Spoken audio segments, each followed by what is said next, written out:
Today we're talking about section 7.8, which is improper integrals. We're going to talk about a few different types of improper integrals there are, a couple theorems, definitions, and then some examples also. This is a pretty lengthy section, but it's one of the last major types of integrals that we're going to see here that we'll be using moving forward through the Calc 2 course.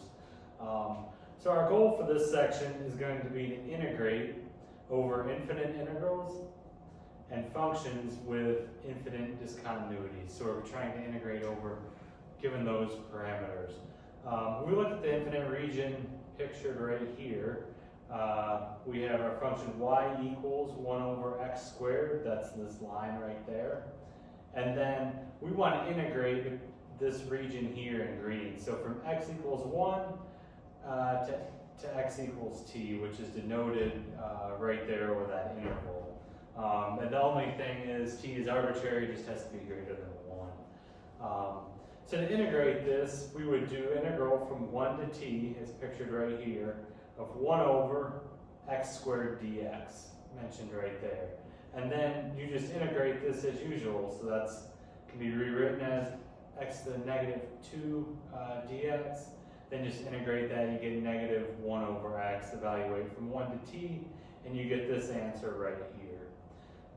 However, the concept with the improper integrals is we're going to let this interval from 1 to t become an interval from 1 to infinity. It's like I said before, t is arbitrary. The only condition is it just has to be greater than 1.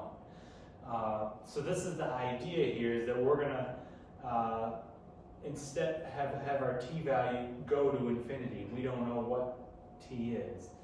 And we're going to replace this whole concept with the integrals here using this limit. So we're going to say the area of S, where S is just this right here, we represented by limit as t goes to infinity of a of t.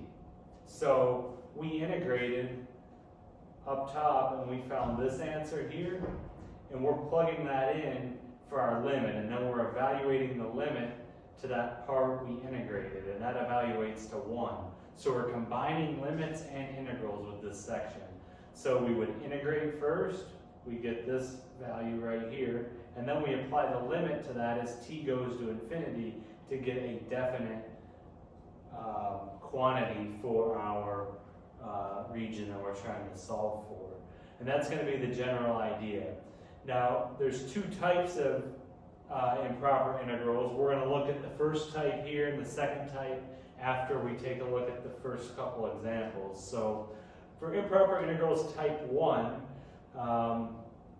if integral from a to t f of x dx exists for all t greater than a, that's our only condition, define integral from a to infinity f of x dx as the limit as t goes to infinity, integral from a to t f of x dx.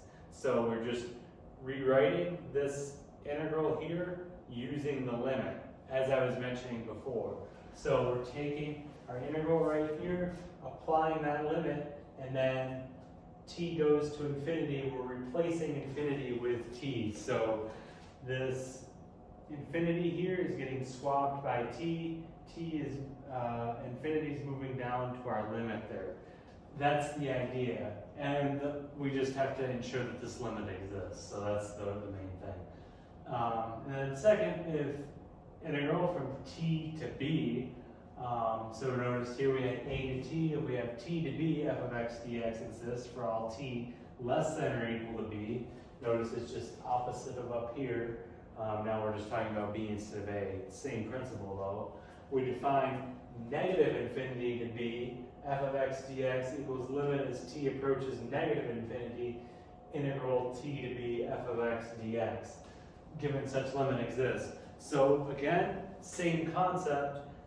We're swapping out our infinity value for t. So we're up here, infinity for t, down here, negative infinity for t. So we're just talking about infinity in the positive direction, infinity in the negative direction. That's the only difference between these two. And that's the general form that we're going to look at. And then just a quick note here is that these improper integrals, so integral a to infinity and then negative infinity to b, those are the two types of improper integrals we're talking about right here for the type 1 category. They're convergent if the limit exists, and if the limit doesn't exist or goes to infinity or whatever, they're divergent. Then also note integral from negative infinity to positive infinity. We're going to break that up into two categories, or two integrals rather. Negative infinity to a, and then a to positive infinity for whatever a value you're looking at. So that's only when you have negative infinity to positive infinity. Then you can break it up like this. And then with each of these, you would have their respective limits. So you'd have the limit like that right there, and you'd have this one, the limit would be up there. So you end up with two limits, one for each of those, if you have the type negative infinity to positive infinity. So that's the general overview for type 1 integrals. Now we'll take a look at a couple examples here. So the first one is going to be determine whether integral from 1 to infinity 1 over x dx is convergent or divergent. We know that integral from 1 to infinity of 1 over x dx can be rewritten by the definition we just talked about as the limit as t goes to infinity. So again, we're just swapping infinity and bringing it down here to the limit, and then we're putting a t up there instead. So now we have integral from 1 to t of 1 over x dx. That should be x. There we go. Okay, so we'll rewrite this again as limit as t approaches infinity. Now we're just integrating this, just ln of x. 1 to t is our bounds, and now we evaluate. So that's the limit as t approaches infinity of ln of t minus ln of 1. We know ln of 1 is 0, so now we just have limit as t approaches infinity of ln of t, and this equals infinity. Just think of the ln function on the graph. What happens as you go to infinity on the ln function? As your t value goes to infinity on the ln function, the whole thing blows up and goes to infinity. So the answer here is infinity, and that's divergent. So there's no set value that we're getting to here, it just keeps going forever and ever. So that means it's going to diverge. Next example we're going to take a look at is integral from negative infinity to 0 of x times e to the x dx. So we're going to evaluate this if possible, meaning the limit has to exist in order for us to evaluate this to get an exact number. Okay, so first strategy here, we'll just rewrite this whole thing as limit as t goes to negative infinity. Again, we're swapping out negative infinity for t and putting it in that limit. And then we have integral from t to 0 of x e to the x dx. Well, forget about this limit. We want to just do this integral. That's the first thing we're working with, is just the integral here. Then the limit just kind of carries along, and then we'll apply it at the very end. So how do we evaluate this integral? This is an integration by parts integral. Discussed a few sections back, so if you didn't see that video or you're confused on that, check that one out. So we have u, v, du, and dv. So we're going to let u equal x, that means du is going to equal dx, and then we'll let, we have v and dv, so we'll let dv equal e to the x dx, and then v is just going to equal e to the x. So, bring our equality chain down, carry our limit along. Again, we're not doing anything with it, just carrying it along for the time being. Remember, general form for integration by parts, I'll just write it here. uv minus integral of v du. That's integration by parts. again, discussed a few sections prior. So that's the general form for that. So plugging in our u value, we have x times e to the x minus integral of v du, so e to the x dx. And then our bounds are between t and 0. Okay, we'll go ahead and carry our equality chain along. We have limit as t approaches negative infinity of x times e to the x minus, well, we know the integral of e to the x dx is just e to the x. That's an easy one. So minus e to the x. And this whole thing is evaluated between t and 0. All right, carry our equality chain down here. We're still just rewriting the limit. Limit as t approaches negative infinity, and we'll go ahead and evaluate this. So that's, we're just plugging in 0 and t for this. So this is just like Calc 1 type stuff right now. So when we evaluate this, we have 0 times e to the 0 minus e to the 0, and then minus t times e to the t minus e to the t. So that's going to equal limit as t approaches negative infinity of this term here goes to 0. E to the 0 is just 1, so it's going to be negative 1 minus t e to the t plus e to the t. If we notice at this point, we go to evaluate our limit, we have an indeterminate form, type infinity times 0 with this. So I'm going to have to use the L'Hopital's rule for this one. So I'll just note here that t e to the t equals indeterminate form, type infinity times 0.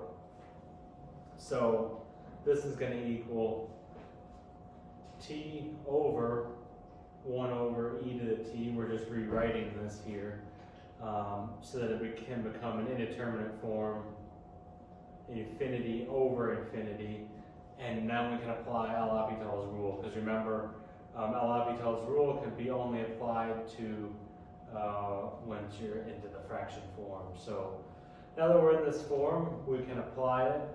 So LHR. So d dt of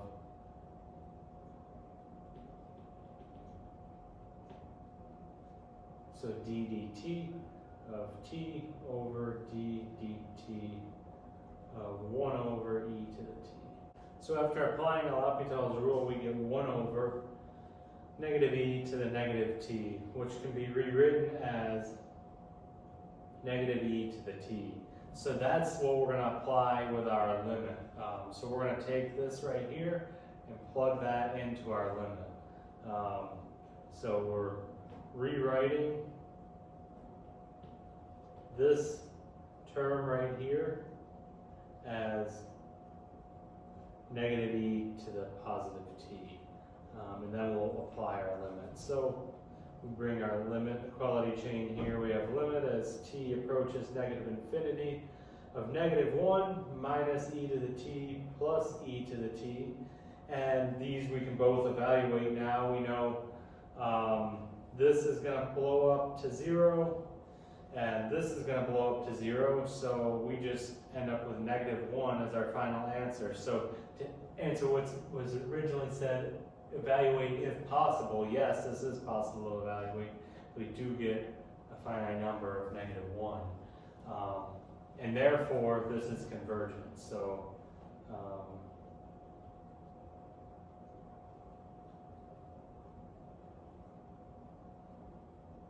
because remember, like I discussed in the definitions there at the beginning, if we are converging to something, it's going to be like a value such as negative 1 or whatever. It's diverging, it's infinity, or it doesn't exist. Next, we're going to talk about the type 2 improper integrals. So for here, we're going to assume f is a positive continuous function on interval AB. Notice the soft bracket and the hard bracket. but has a vertical asymptote at x equals b. So look at the graph here. We have our xy plane, we have our function here, whatever that function is, our shaded region, S. Then we have A, B, and then this B is a vertical asymptote, because if you notice our function gets here and it's going to keep going forever in that direction.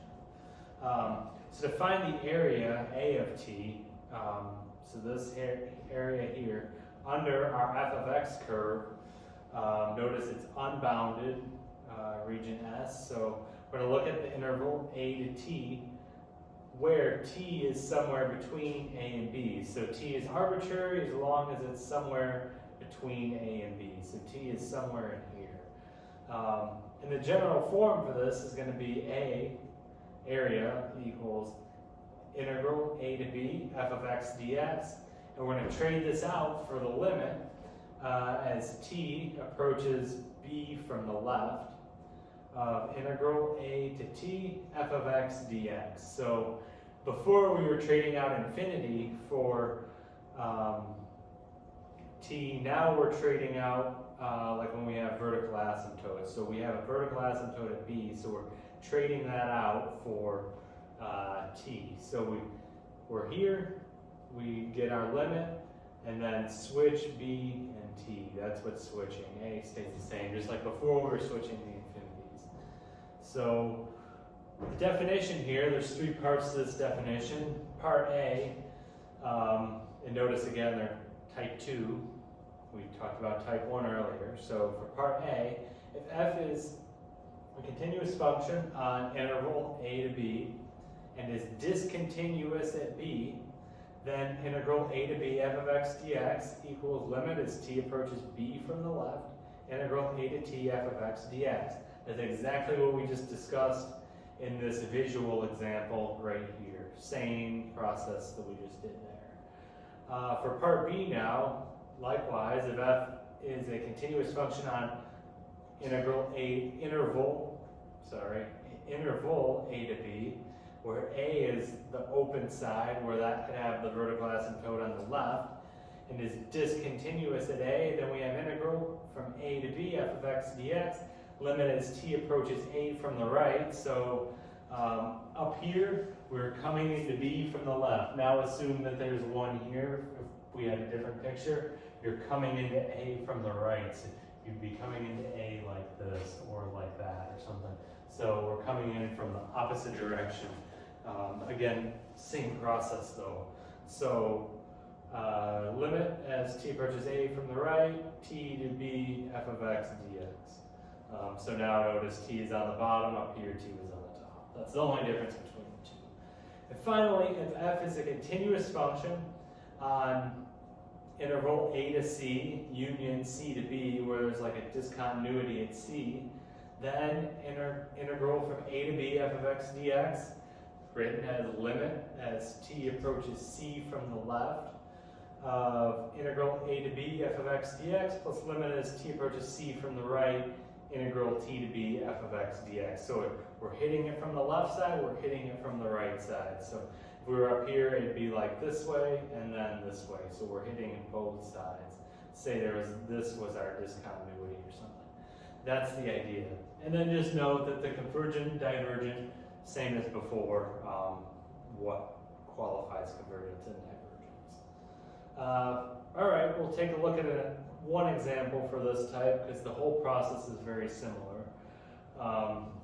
It's going to be evaluate integral 0 to 3, 1 over x minus 1 dx.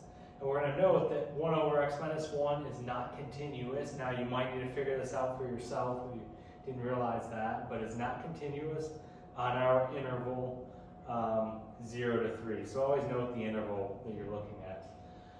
And it's discontinuous at x equals 1. So we can rewrite this as two separate integrals. That's what we're going to do here. So we have integral 0 to 3, 1 over x minus 1 dx equals integral 0 to 1, 1 over x minus 1 dx plus integral from 1 to 3, 1 over x minus 1 dx. So we just split that into two separate integrals.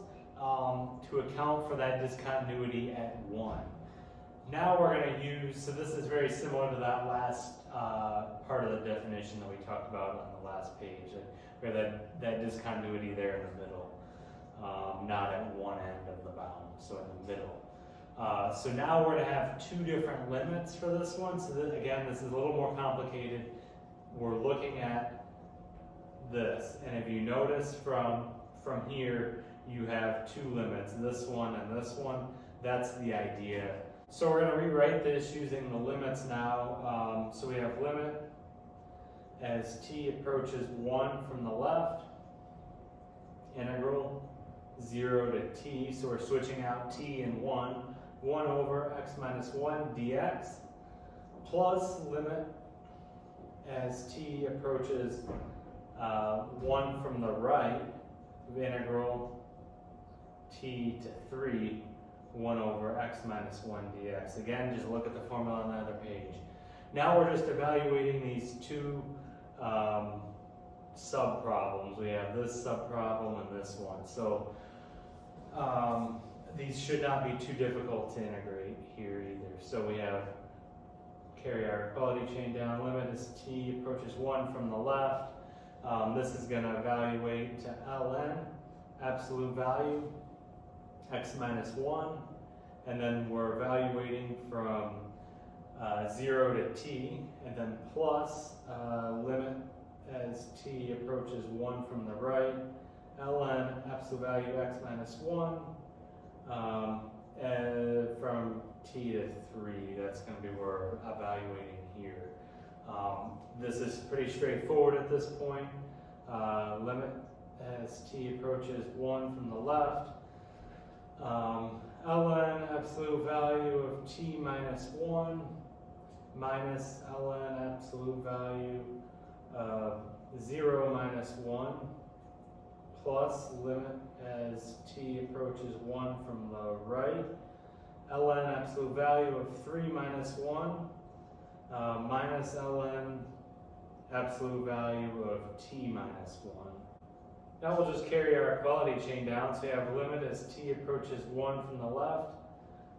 This is going to 0 there, so that goes away. So we have ln, so value t minus 1 plus, let's see, we have ln of 3 minus 1, so that's just ln of 2. So plus ln of 2 plus, or minus rather, because we can go ahead and factor out our minus sign, factor out the minus sign outside the limit here. So minus limit as t approaches 1 from the right of ln of absolute value t minus 1. So from here, I'm just going to write out the final part here. So as t goes to 1 from the left, t minus 1, I'm referring to the part inside the absolute value here, t minus 1 is going to 0 from the right. Just think of the graph of natural log. Therefore, ln of t minus 1 is going to negative infinity, because we're coming into t from the right direction is going to negative infinity. So that part's going to negative infinity, and then as t goes to 1 from the left, t minus 1 goes to 0 from the left. Therefore, ln of t minus 1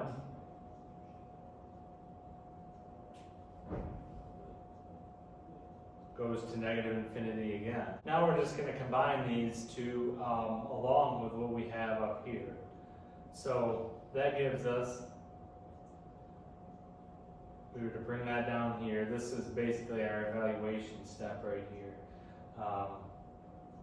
We got negative infinity plus ln of 2 minus a negative infinity, so that's just going to equal negative infinity plus ln of 2 infinity,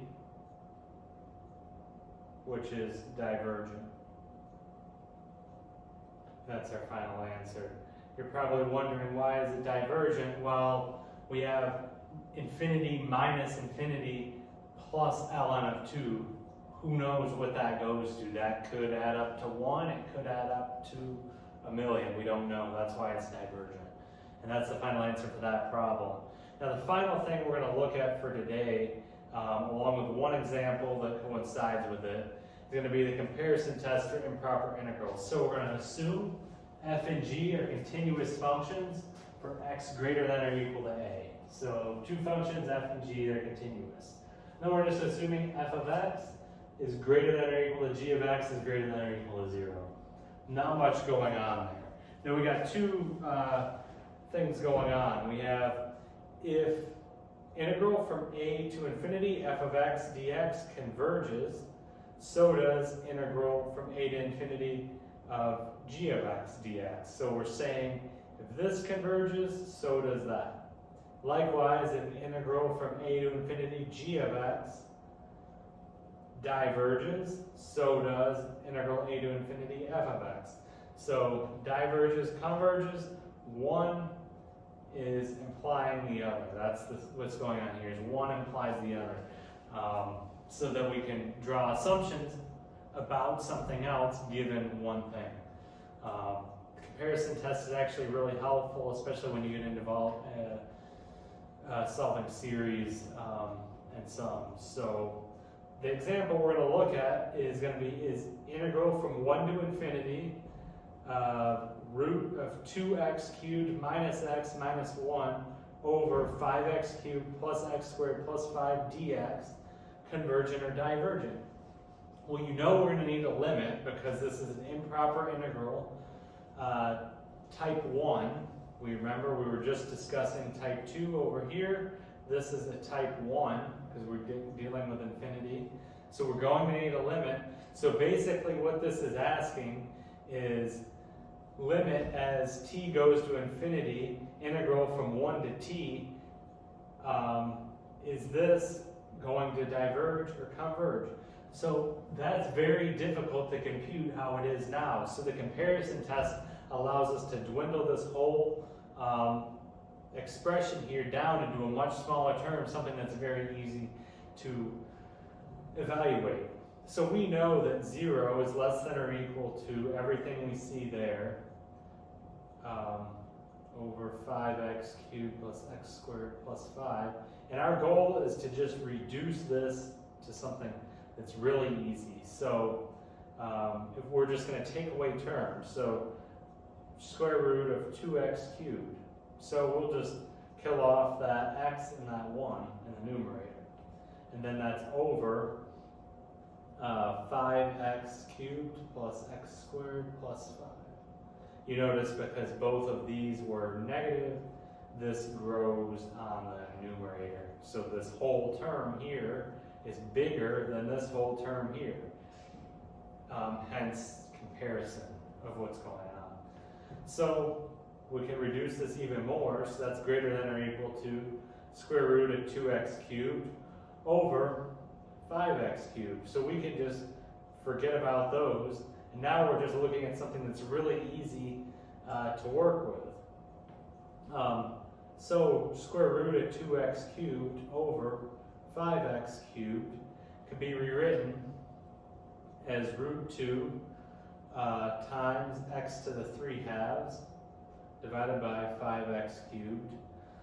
So that equals root 2 over 5 times 1 over x to the 3 halves. So we're just simplifying that whole thing down there to make this all a little bit easier. Remember, when you divide, you subtract the exponents, this and this. So just subtracting exponents, 3 halves and then x 3.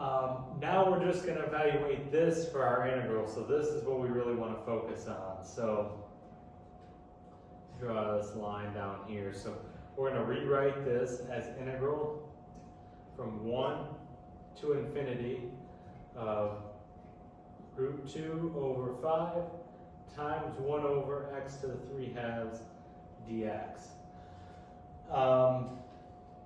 This is just like before, discussing type 1s. We're going to invoke our limit.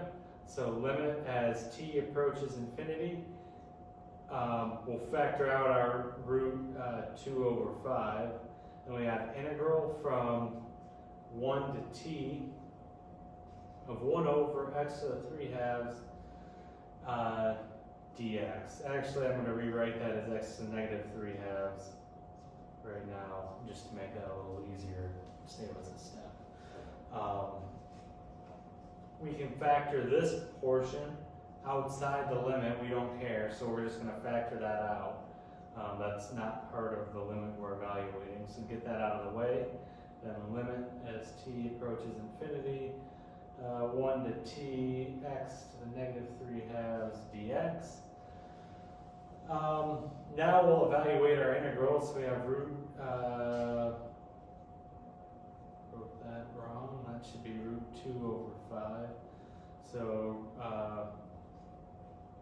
have root 2 over 5, limit as t approaches infinity of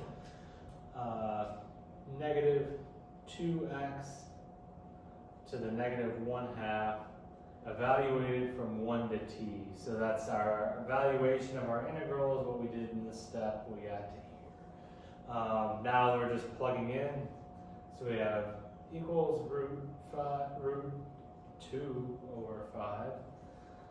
Limit as t approaches infinity of, put this whole thing in, well, not necessarily, actually. Negative 2 over square root of t plus 2 over square root of 1. If we apply our limit now, we'll notice that this whole thing is going away. This whole thing's going to 0. So we'll cross that off, actually. And we get root 2 over 5 times 2, because 2 over root 1, that's just 2. So, we'll sum this up here. So, integral of 1 to infinity of root 2 over 5x to 3 halves converges by the comparison test. Hence, so does the original. And that's the main idea behind the comparison test, is that we're going to solve something that's easy, such as what we got here. We solved this. This is much easier to deal with than this whole monstrosity. So we broke it down, solved something easy, and then we got our results from that something easy and applied them to our original thing to allow us to make some sort of claim, which is what this did. So that's comparison test. That is a method that you will be using, throughout the rest of Calc 2 here. It'll come back up again a little while from now. And for this, it's just relying on the type 1 improper integrals that we discussed at the beginning. Could rely on type 2, possibly. Just depends. But that's our section on improper integrals. And with that, our video for today is over.